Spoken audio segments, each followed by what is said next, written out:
Tap to open the Atome app on your device. Go to payment method.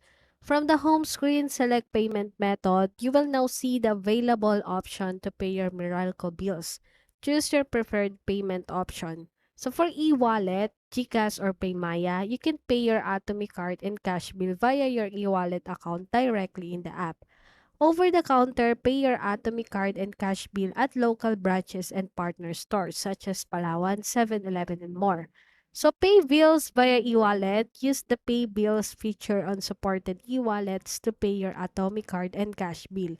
So InstaPay, pay via InstaPay using the account number provided in the app. Follow the payment instruction for the InstaPay account. Supported banks include BPI, BDO, Land Bank, and more. So complete your payment, follow the on-screen instruction for the option you selected.